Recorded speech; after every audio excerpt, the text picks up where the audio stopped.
back. Andrew, what can you tell us about Paul Milto? Paul Milto comes in the year with a .96 ERA, and he's made 4 appearances for the Hoosiers. But this is only his second start of the season, and in his first start against Toledo, he went 5 innings and only allowed 2 hits. He's really come on for this Cincinnati Bearcat team. He's hitting .342, and he's just a freshman. He was just recently named to the American Athletic Conference Weekly Honor Roll because he hit .667 last week. But A.J. Olas, Andrew. This is A.J. Olas' second start of the year, and in his first start against Canisius, he went 5 1/3 innings and only gave up 3 hits and 0 earned runs. He had 4 strikeouts in that game, too. He rocked. We got Eustace looking in at the pitches tonight. He's a sophomore, and this is part of a Hoosiers team that is not as young as Cincinnati, but it's pretty young just the same. Second base. Yeah, that's Cincinnati's 28th double play on the year, and previously up to that they had 27, and that was 4th in the NCAA and 1st in their conference. So they're a very good defensive club. Back in a 2-0 count like that. Yeah, if he's getting something he wants to hit, then why not go after it? Defensive end. It's kind of a homecoming for him, just like Ty Neal. Habercorn is from Leo, Indiana, so he's playing at his home state. Way to run. He was breezing through that inning, but he just made that throw, and he rushed it. He should have made a slower play, but he just threw it over his head. Attacking, he's not letting this error get to his head, because that's what you got to do with a man on third base. Yeah, Augustine is a very athletic player, and he comes from a family of athletes, as his father played football at Pitt, and his mom swam at Penn State. And his brother Zane is actually playing track and field right now at Ohio Northern. From Olas. Yeah, Sowers, even as a sophomore, is the career leader for home runs on this current Hoosiers team. He provides the power in the middle of the lineup for the Indiana Hoosiers. Yeah, coming back from injury, he was swinging a little differently at first, but he seemed to find his groove in that last game. Now a 1-1 count. Yeah, if Cangelosi misses any significant time, that'd be bad for the Hoosiers. Eddie has started 20 games and played in 21 for this Hoosiers ball. 5 down.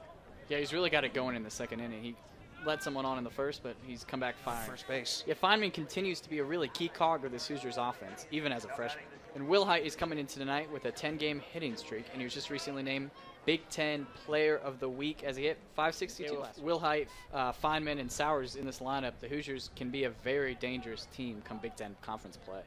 Yeah, Motis has been a solid contributor for this Cincinnati Bearcat team, starting 20 games this season. But his average is only .197. Yeah, we're talking about control. The Hoosiers pitching staff has really done a good job this season with control, and they're all tops in the Big Ten with not giving up walks. And we're talking about the Hoosiers pitching. Their weekend starters are top of the line, but they're really working to find that midweek starter to get them through the week. Miss outside.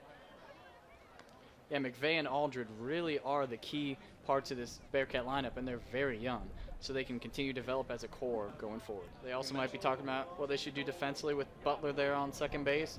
Should they let him get it third or take the easy? Yeah, what a pitch by Olas. He hits that outside right corner and gets D'Lo to swing.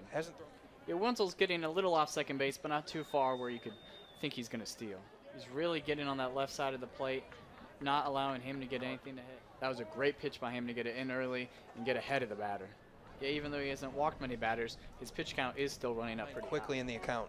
Yeah, just like Milto, Olas is not giving them anything to hit and working on those edges. Milto. And ball 1. Yeah, Stevenson has an interesting path to get to Bloomington. He spent his first 2 years in Vanderbilt and Nashville. His first year he redshirted, and the second year he redshirted due to a medical injury. And last season he was part of this Hoosiers team, but he had to sit out a year because of his transfer. Pat Sherfield. He missed most of last year with an injury and has really come back and played well after that shoulder surgery last season.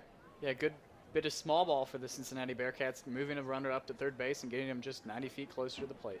Yeah, McVeigh isn't too fast a runner, but he's done a good job of figuring out the pitcher and being able to time his steals accordingly, only being caught for 1 steal. Going here late in the 5th inning, he has 3 straight strikeouts and really come on after he gave up that hit to Eustace in the top. Steer has really stepped up and played third base all year for this Hoosiers team and has really solidified that left side of that.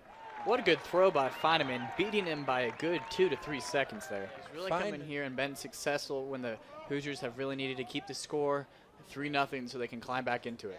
Yeah, Habercorn got all of that one, laid it out past the outstretched hands of D'Lo. Yeah, Williams had been rolling along, but once he got to the heart of the Cincinnati order, he started to struggle. Now has the count at 3-2, and this is a big pitch for Williams to try to get out of this inning. That's all you can ask for from your leadoff hitter, just get on base, and he's done that in every way possible. Hit by pitch, error, and a single. Yeah, hitting's all about timing and timing when the pitcher is going to release the ball, and with that weird angle, it definitely throws off the hitters.